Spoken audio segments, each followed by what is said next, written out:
ব্যাগের দিকে তাকাবে মিষ্টি বা অন্য কিছু এনেছে কিনা। কিন্তু আপনি মায়ের বাড়ি যান, আমি সিউড়িতে থাকি, আমি যখন জামতলে গ্রামে মা বাপের কাছে যাই, আমার মা বাপ কোনোদিন আমার মুখ ব্যাগের দিকে হাতের দিকে তাকায় না, প্রথমে মুখের দিকে তাকিয়ে বলে, বাবা তোর মুখটা কেমন কেমন লাগছে, মনে হচ্ছে যেন তোর শরীর খারাপ হয়েছিল, তোর কয়েকদিন আগে ঠান্ডা লেগেছিল। আমার শরীর খারাপ, আমার শ্বশুর বাড়ি থেকে এখন একবারও জিজ্ঞাসা করে নাই।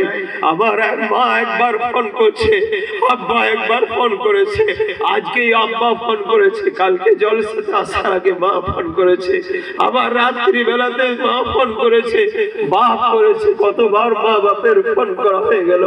বাবা শুনলাম তোর নাকি জ্বর হয়েছে, অসুখ হয়েছে, তোর শরীরটা কেমন আছে?